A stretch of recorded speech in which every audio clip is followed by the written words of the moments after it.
નમસ્કાર દર્શક મિત્રો, નિર્માણ ન્યૂઝના ખાસ કાર્યક્રમ હોટ ટોપિકમાં આપની સાથે હું છું ધર્મી। આજે વાત કરવી છે ગરમી ઉપર। જે પ્રકારે અત્યારે કાળઝાળ ગરમી પડી રહી છે અને તાપમાનનો જે પારો છે વધી રહ્યો છે, અને એમાં પણ જો અત્યારે વાત કરીએ તો વર્ષના સૌથી ગરમ દિવસો ચાલી રહ્યા છે, તેના ઉપર પણ વાત કરીશું કે કયા પ્રકારે આજે ગરમી છે વધી રહી છે। એક તરફ જો આપણે જોઈએ તો વાત થઈ રહી છે વૃક્ષારોપણની, એક તરફ પર્યાવરણ બચાવવાની વાત થઈ રહી છે, પણ જો આપણે ગરમી ઉપર નજર કરીએ અને ન માત્ર ગરમી પણ એ સેમ વસ્તુ જે છે ઠંડીની વાત કરીએ કે ચોમાસાની વાત કરીએ, દરેક ઋતુમાં ખૂબ મોટા પાયે ફેરફાર થઈ રહ્યો છે। જો ગરમી પડે તો પુષ્કળ ગરમી પડી રહી છે, વરસાદ પડે તો પુષ્કળ વરસાદ પડી રહ્યો છે। પણ આજે વાત જો ગરમીની કરીએ તો જે પ્રકારે આ ગરમી વધી રહી છે, જો આપણે વૃક્ષારોપણની વાત કરતા હોઈએ તો સામે એ વૃક્ષારોપણ કર્યા બાદ તે વૃક્ષોની માવજત કેટલી કરવામાં આવે છે એ પણ એક વિશાળ પ્રશ્ન છે।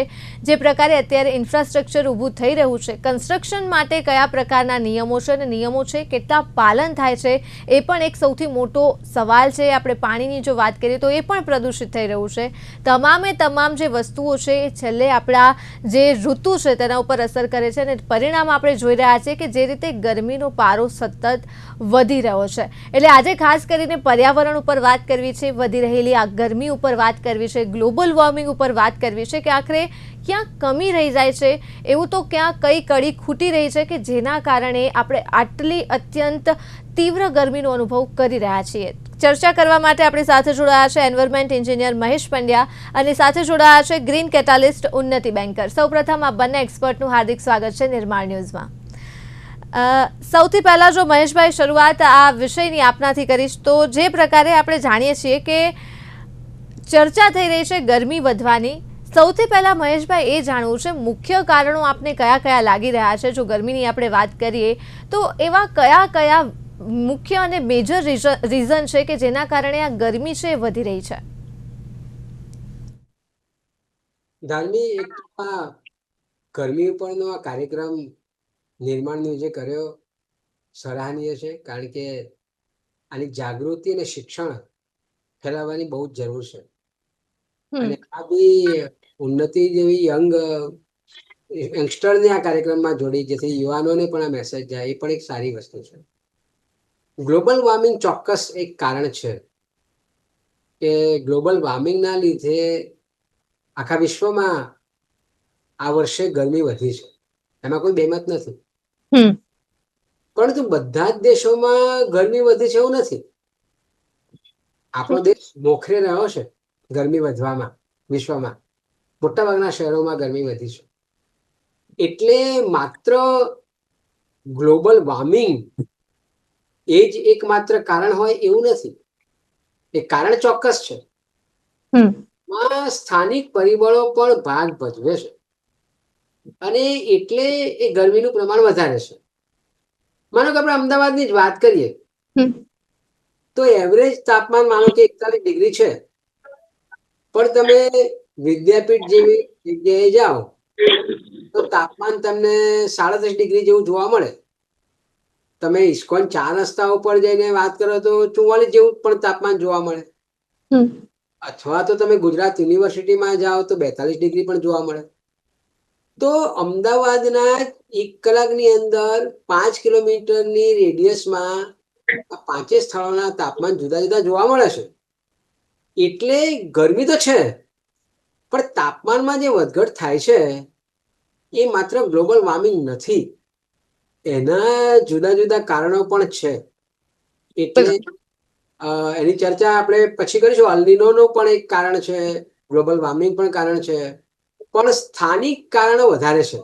એટલે ધર્મીબેન, આપણે ગુજરાતીમાં કહીએ ને, પડ્યા ઉપર પાટું, એના જેવું છે। ગ્લોબલ વોર્મિંગ તો છે જ, પણ સ્થાનિક લેવલે આપણે જે પરાક્રમો કર્યા છે માનવોએ, શહેરીકરણ ને ઔદ્યોગિકરણ ને બધાના લીધે, એ બધાના એકંદર પરિણામે અમદાવાદ જેવા શહેરોમાં કે દિલ્હી જેવા શહેરોમાં ગરમીનું પ્રમાણ કે તાપમાન એ વધ્યું છે।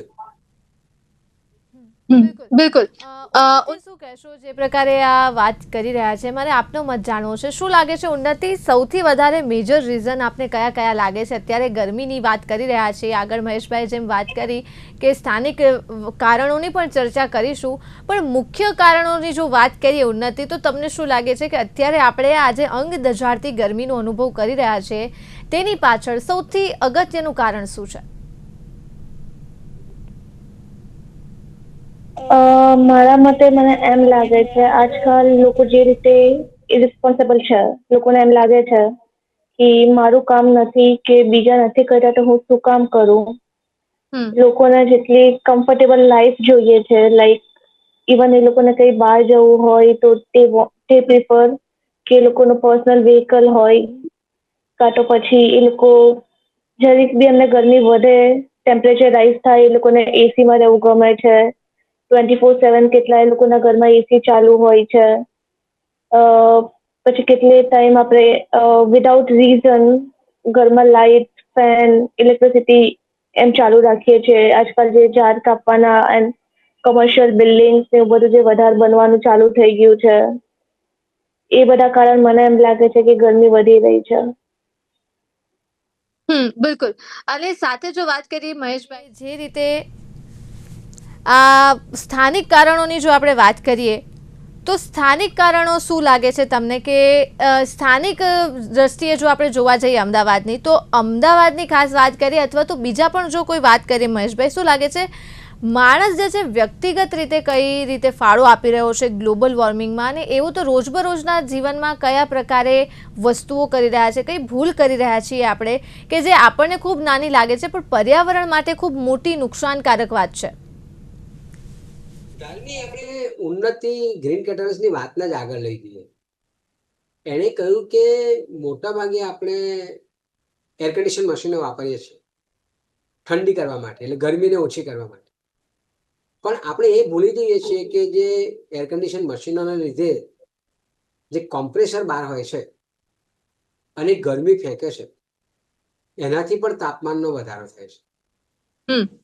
બીજી વાત ઉન્નતિએ એ પણ કરી કે ઝાડ કપાવવાની પ્રવૃત્તિ. હવે આ બધા જ જાણીએ છીએ કે આપણે તો એક ભણાવી દઈએ છીએ સ્કૂલમાં, વૃક્ષો વાવો વરસાદ લાવો, વૃક્ષો વાવો વરસાદ લાવો. બિલકુલ. પણ વૃક્ષોનું જે કામ છે એ માત્ર વરસાદ લાવવા માટેનું જ નથી. વૃક્ષો એક કુલિંગ એજન્ટ તરીકે કામ કરે છે. એટલે આ જે ગરમી પડે છે અને એમાં જે શીત લહેરો જે આપે છે એ વૃક્ષોનું કામ છે. એટલે વૃક્ષો બહુ અગત્યનો ફાળો ભજવે છે. બીજું, વૃક્ષોના લીધે તમારું જે ઠંડક રહેતી હોય છે ને, તમે જુઓ કે આજે એક ઝાડ હોય તો નીચે કેટલા બધા વેહિકલ આવી જાય છે. આપણી જે સિગ્નલ લાઇટ હોય છે ટ્રાફિકમાં, એમાં પણ તમે જુઓ જ્યાં જ્યાં વૃક્ષો હોય ત્યાં લોકો સ્કૂટર પાર્ક કરી દેતા હોય છે લાઇટ થાય ત્યાં સુધી. એટલે વૃક્ષો ઘટ્યા છે. અમે એક પ્રયોગ કરેલો આજથી 4 વર્ષ પહેલા.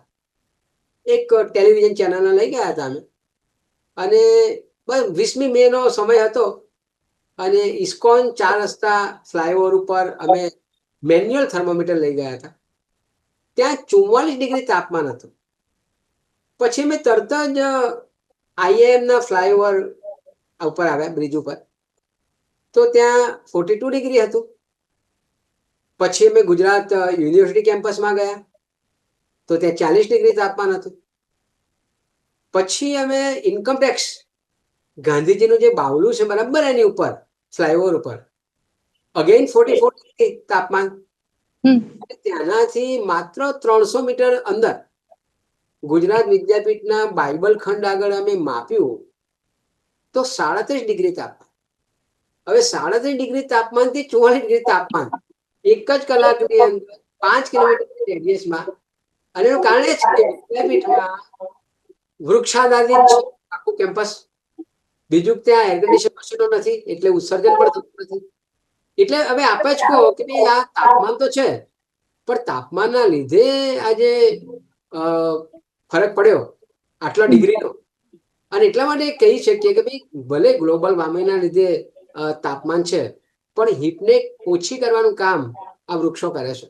એટલે ત્યાં ઇસ્કોન આગળ ટ્રાફિક પણ હતો, કાચના બિલ્ડિંગો હતા, મશીનના કોમ્પ્રેસરો હતા. એ બધાના લીધે 44 ડિગ્રી તાપમાન હતું. એ જ રીતે ઇન્કમ ટેક્સ આગળ પણ કાચના બિલ્ડિંગોના રિફ્લેક્શન, એર કન્ડિશનના કોમ્પ્રેસર, વૃક્ષો નહીં હોવા. બરાબર 300 મીટર અંદર ગયા વિદ્યાપીઠમાં તો સરસ મજાના વૃક્ષો, એર કન્ડિશન મશીનો નહીં એટલે ઉત્સર્જન નહીં કોઈ જાતનું, એટલે 37 ડિગ્રી તાપમાન થયું. એટલે ધાર્મિક કહેવાનું તાત્પર્ય એ કે ગ્લોબલ વોર્મિંગ ચોક્કસ જવાબદાર છે જ આમાં, ના નહીં, પરંતુ એ જ અમદાવાદમાં આટલો બધો ડિગ્રીનો ફેરફાર પડે તો પછી કહી શકાય કે માનવીય દરમિયાનગીરી અથવા તો શહેરીકરણ, ઔદ્યોગિકરણ, વેહિકલ પોલ્યુશન, આ બધાના લીધે પણ ટેમ્પરેચર વધે છે. બિલકુલ વાત છે મહેશભાઈ, ખૂબ સુંદર રીતે આપે સમજાવ્યું છે પોઈન્ટ વાઇઝ. ઉન્નતિ, શું લાગે છે જેવી રીતે આપણે જો મારે ખાસ કરીને તમારી પાસેથી યુવાનો વિશે જાણવું છે, તમે યુવાનોની વચ્ચે રહો છો, કામ કરો છો, તમને શું લાગે છે કે જ્યારે વાત યંગસ્ટર્સની આવે, ભારતનું ભવિષ્ય કહેવાય એવા યુવાનોની આવે, તો શું લાગે છે ઉન્નતિ કે યુવાનો કેટલા જાગૃત છે પર્યાવરણને લઈને? યુવાનોમાં કેટલી એવી તો અવેરનેસ છે કે એમને જાણ છે કે આ વૃક્ષો કેટલા મહત્વના છે, અને કેટલા યુવાનો એવા છે કે જે વૃક્ષારોપણ કરે છે? તમને શું લાગે છે? આજકાલની જનરેશનમાં તમે કઈ જનરેશનથી છો સમટાઈમ્સ એ બી ડિફર કરે છે. જેમ કે જેન્સીસ ને લઈએ, એ લોકો સોશિયલ મીડિયા ટાઈપ છે. તો સોશિયલ મીડિયા ઉપર કઈ હાલ અવેરનેસ ફેલાઈ છે, લાઈક વચ્ચે અરવલ્લી હિલ્સનું એનું થયું હતું ત્યારે એ લોકો બહુ એક્ટિવ હતા. અગેન હાલ બંધ થઈ ગયું છે. એ લોકો જે હિસાબે એ લોકોને પ્રેફરન્સ મળે છે ઓનલાઈન, એ હિસાબે એ લોકો જાય છે. એ લોકોને ટ્રીઝ વાવવા છે, ઝાડ વાવવા છે, એ લોકો એ ટાઈમે જ કરશે જ્યારે કઈ ઊભું થયું હોય. એન્ડ મોસ્ટલી ઇફ તમે કેમ્પસ લાઈફ કે યુનિવર્સિટીમાં જોશો તો એ લોકો એમના કરિયર માટે ઓર મે બી એ લોકોને આગળ ગ્રેડ્સ, ઇન્ટરનલ્સ કે એવું કંઈ મળવાનું હોય તે માટે કેટલી વાર વધારે કરે છે. અને અમારા ઇવન ગ્રીન કેટેગરીમાં હું જ્યારની જોઈન થઈ છું, પહેલા હું બી એમ હતું કે હું શું કામ કરું, કોઈ બીજું કરતું નથી તો. બટ આફ્ટર મેં ગ્રીન કેટેલિસ્ટમાં જોઈન થઈ, પર્યાવરણ વિશે જાણ્યું ને એ બધું કર્યું, એના પછીથી હું નાના વસ્તુઓમાં ફાળો આપું છું. જેમ કે હાલ હું મારું ઈ-વ્હીકલ યુઝ કરું છું, તો ફ્યુલ બચે, પેટ્રોલનું વેસ્ટેજ ઓછું થાય છે. દેન જેમ કે ઘરમાં હોઉં ત્યારે લાઇટ, ફેન મોસ્ટલી ઓફ રાખું છું. અને આજકાલના લોકો કરે છે એવું, મે બી એ લોકોને ફ્યુચરનું ટેન્શન છે, ઓર દે થિંક કે આગળ એ લોકોને ઇનફ રિસોર્સિસ મળશે કે નહીં મળે, એ બધું વિચારીને આજકાલના યુવાનો સેવ કરે છે. એમના હિસાબે કરે છે, જેટલું થાય નાનું મોટું અવેરનેસ બી કરે છે. અને એનાથી ઇવન બીજી જનરેશનને બી ખબર પડે છે કે શું શું કરવું જોઈએ આગળ, કઈ રીતે એ લોકો એમનો ફાળો આપી શકે છે એન્વાયરમેન્ટમાં. લાઈક નાની વસ્તુ નાવડેઝ યુવાનો રિસાયકલેબલ વસ્તુઓ યુઝ વધારે કરે છે. વોટર બોટલ થઈ ગઈ, બેગ થઈ ગયું. પછી એ લોકો ફૂડ વેસ્ટેજ બી ઓછું કરે છે. એ લોકોને ખ્યાલ છે કે ઓછું છે. વોટર વેસ્ટેજ બી ઓછું છે આજકાલ. બિલકુલ સાચી વાત છે મહેશભાઈ. જો વાત કરીએ આપણે એન્વાયરમેન્ટની અને વાત કરીએ આપણે ગવર્મેન્ટની, તો આપણે જાણીએ છીએ કે સૌથી વધારે જો આપણે જે સમસ્યાની વાત કરીએ છીએ એ સમસ્યાનું જો સમાધાન લાવવું હોય તો એ માટે સૌથી વધારે સત્તામાં હોય તો એ તંત્ર છે, એ ગવર્મેન્ટ છે. એટલે જો સરકાર ધારે, તંત્ર ધારે તો આ સમસ્યાનું સમાધાન ખૂબ ઝડપથી આવી શકે છે. મહેશભાઈ, શું લાગે છે, તમે કામ કરો છો ગ્રાઉન્ડ ઝીરો પર, તમે જાણો છો વાસ્તવિકતા પરિસ્થિતિ શું છે ગ્રાઉન્ડ ઝીરો પર, સરકાર કેટલો સપોર્ટ કરી રહી છે? તંત્ર તરફથી જે પ્રકારે વૃક્ષો વાવવાની વાતો થાય છે, પણ એ વૃક્ષો વાવ્યા બાદ તંત્ર જે છે એ માવજત કરવામાં કેટલું સફળ રહે છે? અને ખાસ કરીને જે પ્રકારે અનેક, આ તો આપણે માત્ર વૃક્ષોની વાત કરીએ, આ સિવાય પણ અનેક એવી વસ્તુઓ છે કે જો સરકાર તરફથી કરવામાં આવે, પગલાં લેવામાં આવે તો ક્યાંક આ ગરમીમાંથી રાહત મળી શકે લોકોને. એટલે સરકાર તરફથી કયા પ્રકારે કામગીરી થાય છે આપના મતે? સરકાર કરે છે હવે ના નહીં, પણ ઉન્નતિએ કહ્યું ને એમ કે યુવાનો પણ આમાં ભાગ લેવા, સહભાગી થવા તૈયાર છે. એમને જોડવા પડે. જેમ કે આ વખતે અમદાવાદ મ્યુનિસિપલ કોર્પોરેશને 5 મિલિયન ટ્રીનો લક્ષ્યાંક આપ્યો છે. હવે એમાં તમે લક્ષ્યાંક આપી દીધો, ઝાડ વાવશે બી ખરા. ગયા વર્ષે 4 મિલિયન વાવ્યા, એની પહેલા 3 મિલિયન વાવ્યા, એની પહેલા 1 મિલિયન વાવ્યા. હવે જો આનો એકંદર સરવાળો કરો તો અમદાવાદની વસ્તી 80 લાખની છે અને તમે ઝાડ તો 2 કરોડથી વધારે વાવ્યા, હવે ઉછર્યા કેટલા એમાં? તો પછી વાવવા જ ના પડે. તમારા જે 5 મિલિયનનો ટાર્ગેટ આપે છે એની જગ્યાએ 2 મિલિયન થવા જોઈએ. સાચી વાત છે. એટલે સરકાર લક્ષ્યાંક આપે છે, કામ કરે છે, પણ સહભાગીદારી નથી. લોકોને પોતાના પણ લાગવું, લોકો તૈયાર છે. એટલે તમે સોસાયટીમાં માત્ર તમે આપ્યા ઝાડ એ પૂરતું નથી. તમે એને થોડોક સહકાર આપો. લોકો તૈયાર છે. લોકોને આજે એ બી બહુ ખબર નથી પડતી કે મારે રોપા લેવા ક્યાંથી. બહુ મુશ્કેલીમાં આવે છે ક્યાંથી રોપા લેવા, કેવી રીતે લેવા, ક્યાં વાવવા. અને એક જગ્યાએ તમે વાવ્યા કરો છો. તમે અમુક જગ્યાએ વાવવાનું કહો કે આટલી આટલી જગ્યાઓ છે જેમાં તમે વાવેતર કરી શકો તો એ થાય. એટલે સરકારને તો પહેલ કરવી જ પડે. યુવાનો પણ તૈયાર છે, કેટલીક સ્વૈચ્છિક સંસ્થાઓ તૈયાર છે, પણ એને માર્ગદર્શન આપવું પડે, એના ટ્રેનિંગ પ્રોગ્રામ કરવા પડે. માત્ર તમે એક જાહેરાત આપી દો છાપામાં અને એક મિટિંગ કરી દો કે આવી જાવ આજે મેં સમજાવી દેવું, નહીં ચાલે. તમારે વોર્ડ વાઇઝ આના ટ્રેનિંગ પ્રોગ્રામ, આના અવેરનેસ પ્રોગ્રામ કોર્પોરેશન કરવા પડશે. યુવાનો જોડાશે. તમારે કોલેજોમાં જવું પડશે, સરકારે પણ. અને અમારા જેવા એનજીઓ હંમેશા તૈયાર હોય છે. તો આવી સ્વૈચ્છિક સંસ્થાઓ, કોર્પોરેશન અથવા તો સરકાર અને કોલેજો, એમાં તમે આ પ્રોગ્રામ કરો, તમે સોસાયટીઓમાં પ્રોગ્રામ કરો તો કદાચ વૃક્ષો સારી રીતે વવાય ને માવજત કરે, એની માલિકી પણ લાગે, એને પોતાના પણ લાગે, તો એની માવજત પણ થાય. આ કરવું જોઈએ. અને ધાર્મિક બીજી એક વાત કે આજે એજ્યુકેશનમાં મહત્વ કેમ આપે સુપ્રીમ કોર્ટ? તમે જુઓ કે સુપ્રીમ કોર્ટમાં 3 મોટા મોટા કેસ 90 થી લઈને 2000 ની વચ્ચે આવે.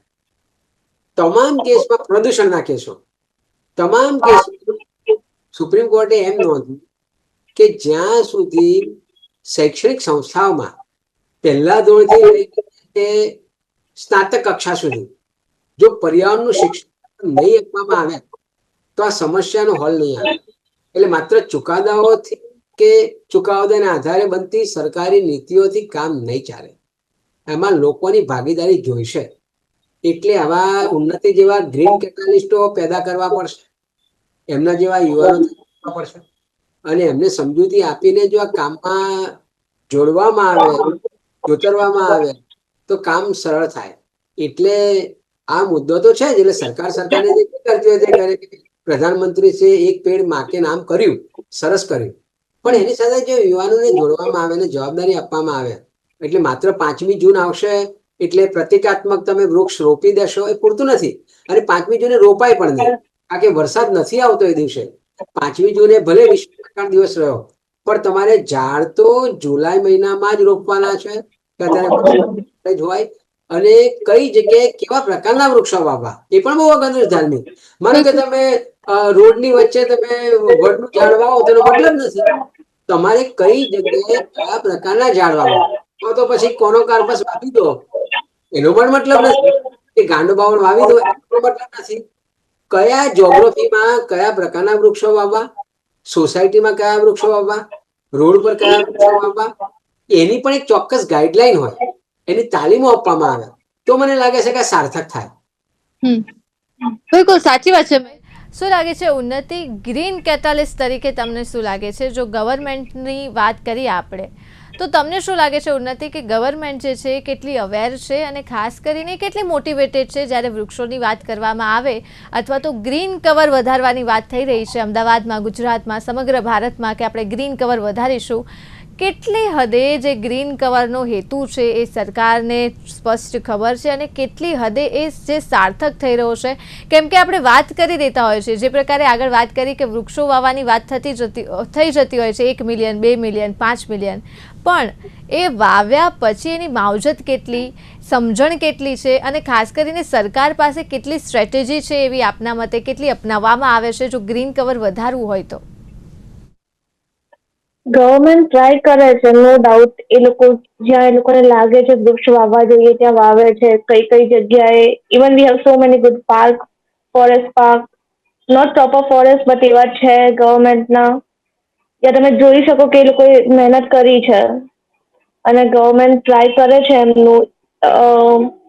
એ લોકો આજકાલ રોડની વચ્ચે વાવવાનું ચાલુ કર્યું છે, લાઈક વેનએવર ટ્રાફિક હોય છે. હાલ બહુ બધા ઝાડ એવા છે સિગ્નલ્સ ઉપર કે તમે આમ ઊભા રહેવાની ઈચ્છા થાય કે તમે સિગ્નલ ચાલુ હોય તો બી તમે બપોરે આરામથી ઊભા રહી શકો છો. ટુ વ્હીલર કે એવું કઈ હોય તો. અને ગવર્મેન્ટ ઇવન મોટી બિલ્ડિંગ્સ કે કન્સ્ટ્રક્શન સાઇટ હોય છે એ લોકોને આજકાલ છે કે તમે જેટલા ઝાડ કાપ્યા હોય એટલા જ વાવવાના, અને ગવર્મેન્ટ જો ઇવન રાખે છે નજર કે તમે એટલા વાવ્યા છે કે નહીં, કે ફંડ આપ્યું છે કે નહીં, અને કેટલું ઇમ્પ્લિમેન્ટ થયું છે.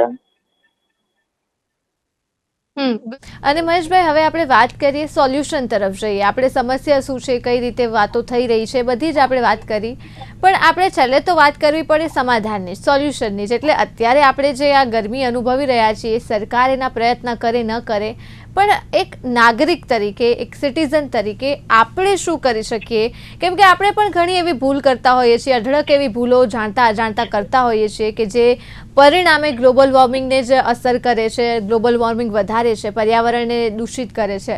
તો મહેશભાઈ, જાગૃત નાગરિક તરીકે, એક ઇન્ડિવિજ્યુઅલ પર્સન તરીકે હું શું કરી શકું?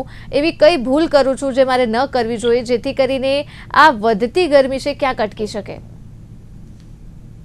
જો આજે એર કન્ડિશન એ ફેશન કરતા જરૂરિયાત થઈ છે, હું માનું છું, એમાં સંમત છું. પણ મોટાભાગે લોકો 18 થી લઈને 22 ડિગ્રી રાખતા હોય છે. એની જરૂર નથી. તમે શરૂઆતમાં તમે રૂમમાં એન્ટર થાવ તો 18 કે 22 ડિગ્રી કરો 2-5 મિનિટ, એ બરાબર છે. પણ પછી તમે 26 ડિગ્રી લાવી દો ને, તો એટલું જ કુલિંગ આપવાનું છે.